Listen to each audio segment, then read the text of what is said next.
जीत आपकी पक्की है। लेखक शिव खेड़ा की पुस्तक के कुछ अंश को मैं आपको के साथ शेयर करने जा रहा हूँ। इससे पहले ये 14 पार्ट है। इससे पहले 3 पार्ट इस चैनल में आपको बताए जा चुके हैं। यदि उनका लिंक मैं आई बटन और डिस्क्रिप्शन में दे देता हूँ। यदि आप उन्हें नहीं देखे हैं तो पहले उन्हें कहते हैं कि सफलता क्या है। अगर आप सचमुच सफल होना चाहते हैं तो उन कामों को करने की आदत डालिए जिन्हें असफल लोग नहीं करना चाहते। सफलता और सफलता के बारे में काफ़ी शोध किया गया है। सफलता का राज सफल लोगों के जीवन के इतिहास को पढ़कर जाना जा सकता है। सफल लोग चाहे जिस दौर में पैदा हुए हों और चाहे जिस क्षेत्र में सक्रिय हों, उनमें कुछ खास समानताएं पाई जाती हैं। सफलता अपने निशान छोड़ जाती है। यदि हम सफल लोगों के गुणों को पहचान कर उनका अपना लें तो हम सभी सफल हो जाएंगे। इसी तरह असफल लोगों में भी कुछ समानताएं होती हैं। यदि हम उनमें पाई जाने वाली कमियों को खुद में रखें तो हम असफल हो जाएंगे। सफलता कोई रहस्य नहीं है, यह केवल बुनियादी असूलों को लगातार अमल में लाने का नतीजा है।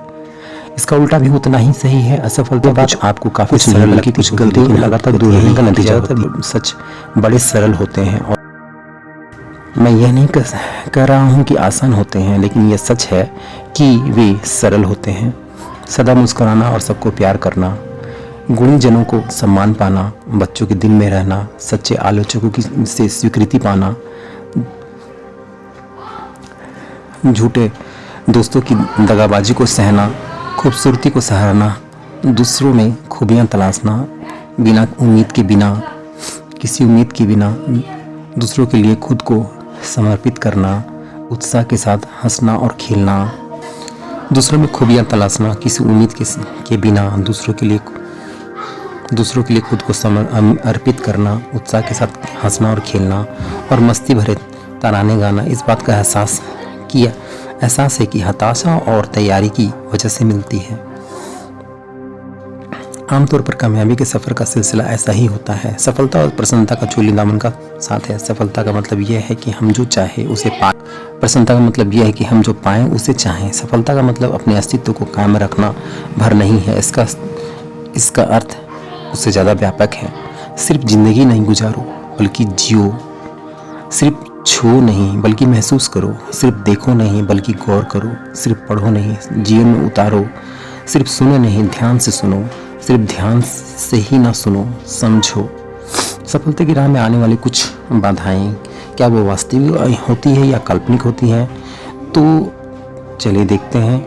अहंकार, असफल होने का डर, असफल होने का डर, आत्मसम्मान की कमी, कोई योजना का ना होना, कोई निश्चित लक्ष्य का ना होना, जिंदगी के उतार चढ़ाव, टाल मटोल की आदत, पारिवारिक जिम्मेदारी, आर्थिक सुरक्षा से जुड़े मसले, अगर एकाग्रता की कमी, भ्रमित हो जाना, पैसे की लालच से दूर की ना सोचना, सारा बोझ खुद उठाना, क्षमता से अधिक उलझ जाना, जुड़ाव का ना करना, ट्रेनिंग की कमी, दृढ़ता की कमी, प्राथमिकता ना तय कर पाना। जीतने वाली बढ़त क्या होती है?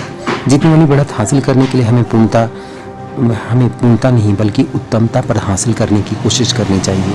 पूर्णता हासिल करने का सपना देखना दरअसल एक दिमागी खलल है, जबकि उत्तमता हासिल करने की कोशिश करना तरक्की की राह पर कदम बढ़ाना है। क्योंकि ऐसा कोई काम नहीं है जिसे हम बेहतर ढंग से ना किया जा सके। हमें केवल थोड़ी सी बढ़त हासिल करने की जरूरत है। दौड़ में जीतने वाले घोड़े हारने वाले घोड़े की तुलना में 5 या 10 गुनी कामयाबी हासिल कर लेते हैं। क्या वे दूसरे घोड़े से 5 या 10 गुना तेज दौड़ते हैं? बिल्कुल नहीं। उनमें दूसरे घोड़े से थोड़ी सी ज़्यादा तेजी होती है। शायद नाक के बराबर की अंतर होती हो, लेकिन उसे 5 या 10 गुना बड़ा इनाम मिलता है। ऐसा क्या होना चाहिए इसकी परवाह किसे है? इसका कोई मतलब नहीं है। खेल के नियम ही ऐसे हैं। खेल इसी तरह खेला जाता है। हमारी ज़िंदगी पर यही बात लागू होती है। सफल लोग असफल लोगों से 10 गुना तेज तरार नहीं होते।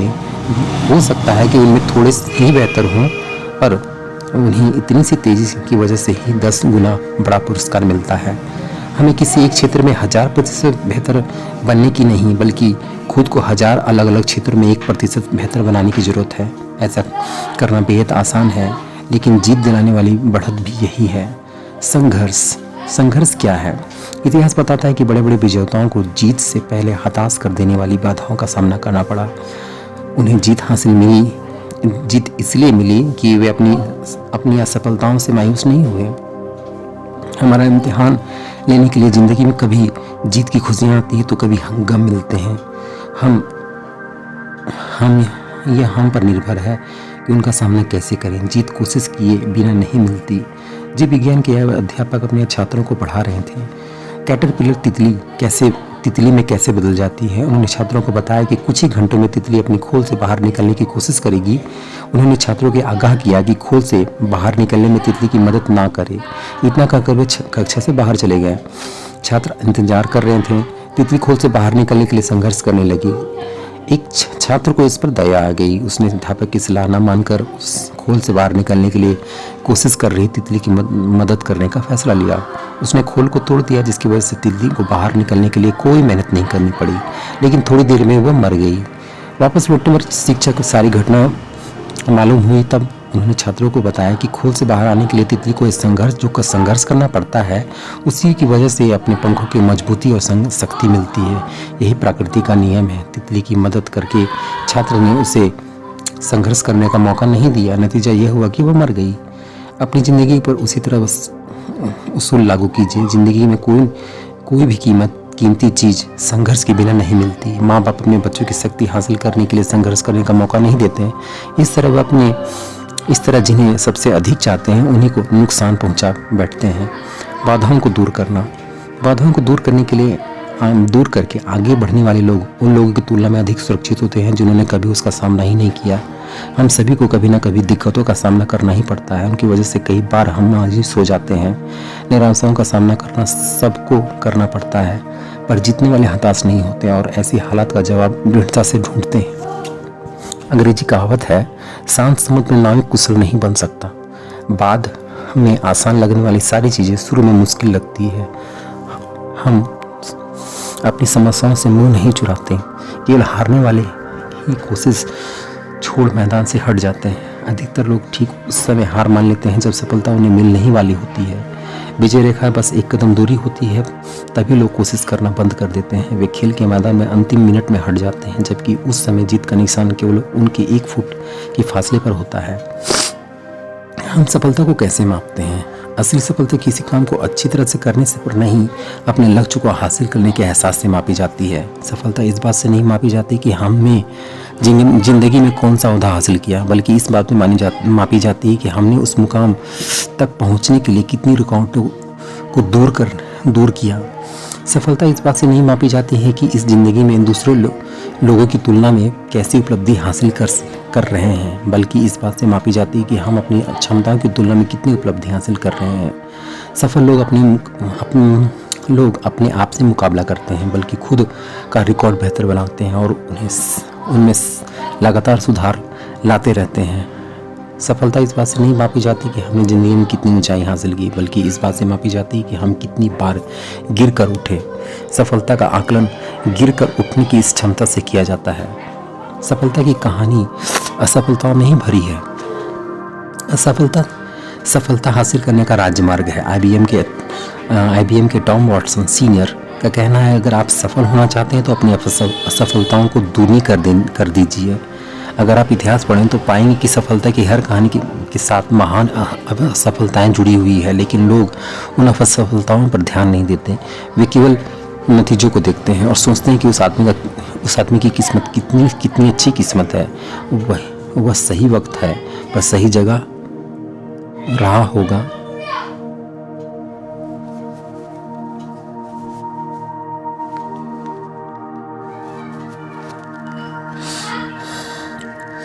एक आदमी की ज़िंदगी काफ़ी मशहूर है और काफ़ी अच्छी है। वह आदमी 21 साल की उम्र में व्यापार में नाकामयाब हो गया। 22 साल की उम्र में चुनाव हार गया। 24 साल की उम्र में व्यापार में फिर असफलता मिली। 26 साल की उम्र में उसकी पत्नी मर गई। 27 साल की उम्र में मानसिक संतुलन बिगड़ गया। 34 साल की उम्र में कांग्रेस का चुनाव हार गया। 45 साल की उम्र में सीनेट के चुनाव में हार कर सामना करना पड़ा। 47 साल की उम्र में उपराष्ट्रपति में असफल रहा। 49 साल की आयु में उसे सीनेट के एक और चुनाव में नाकामयाबी मिली और फिर आदमी 52 साल की उम्र में अमेरिका का राष्ट्रपति चुनाव जीत गया। वो आदमी अब्राहम लिंकन था। क्या आप लिंकन को असफल चुने मानेंगे? वह शर्म से सिर झुकाकर मैदान से हट सकते थे और अपने वकालत फिर शुरू कर सकते थे, लेकिन लिंकन के लिए हार केवल एक भटकाव थी, सफर का अंत नहीं। टायर ट्यूब के आविष्कार ली डे फॉरेस्ट पर सन 1913 में जिला अटॉर्नी ने एक इल्ज़ाम लगाते हुए मुकदमा दायर किया कि उन्होंने धोखाधड़ी की थी। जिला अटॉर्नी का कहना था कि उन्होंने अपनी कंपनी के शेयर खरीदने के लिए लोगों को यह कहकर गुमराह किया कि वह इंसान की आवाज़ अटलांटिक के पार तक पहुंचा सकते हैं। उन्होंने सरेआम अपमानित किया गया, लेकिन हम सोच सकते हैं कि उन्होंने यह आविष्कार ना किया होता तो हम आज कहाँ होते। 10 दिसंबर 1913 को न्यूयॉर्क टाइम्स के संपादकीय में राइट्स बंधुओं की सोच पर सवालिया निशान लगाया गया। उन्हें उड़ सकने वाली हवा से हल्की मशीन का आविष्कार करने की कोशिश कर रहे थे, लेकिन एक हफ्ते में बाद ही किटी हॉक में राइट बंधुओं ने अपनी मशहूर उड़ान भरी। 65 साल की उम्र में कर्नल सैंडर के पास पूंजी के नाम पर एक पुरानी कार और सामाजिक सुरक्षा योजना से मिला $100 का चेक ही था। उन्होंने महसूस किया कि अपनी हालत बेहतर बनने के लिए उसे कुछ करना चाहिए। उन्होंने अपनी माँ का फ्राइड चिकन बनाने का नुस्खा याद आया और वह उसे बेचने के लिए निकल पड़े।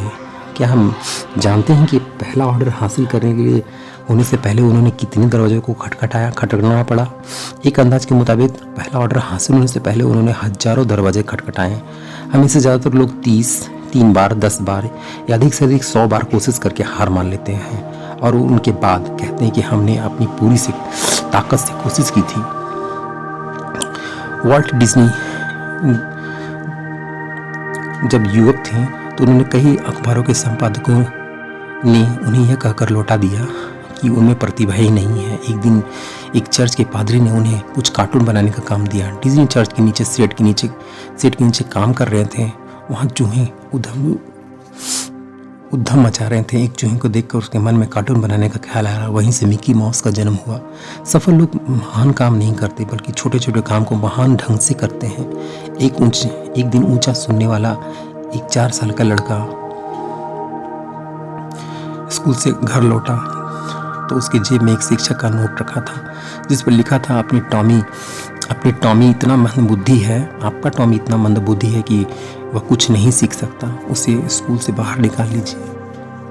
उसकी माँ ने यह नोट पढ़कर जवाब दिया, मेरा टॉमी इतना मंदबुद्धि नहीं है कि कुछ नहीं सीख सके, मैं उसे खुद पढ़ाऊंगी। और अपने टॉमी एक दिन बड़ा होकर महान एडिसन बना। वह स्कूल में केवल 3 महीने ही पढ़ सके थे। हेनरी फोर्ड ने पहली कार बनाई, उनमें वह रिवर्स गियर डालना ही भूल गए थे। क्या हम इन लोगों को असफल मानेंगे? वे समस्या ना होने की वजह से नहीं बल्कि समस्याओं के बावजूद कामयाबी हुए। लेकिन नकारात्मक सोच वाले लोगों को लगता है कि ऐसे लोगों की कामयाबी केवल तकदीर की वजह से मिली है। सफलता की सारी कहानी के साथ महान असफलताओं की कहानी भी जुड़ी होती हुई है। फर्क केवल इतना था कि सफलता के बाद वे जोश के साथ फिर उठ खड़े हुए। इसके पीछे ढकेलने वाली नहीं बल्कि आगे बढ़ने वाली नाकामयाबी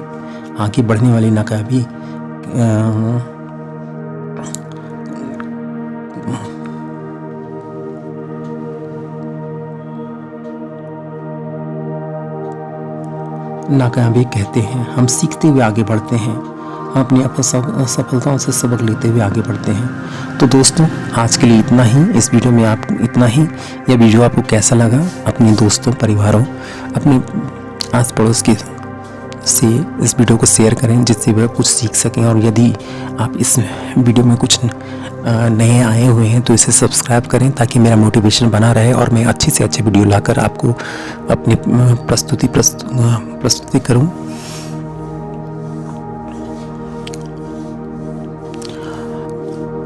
और अंत में वीडियो देखने के लिए धन्यवाद।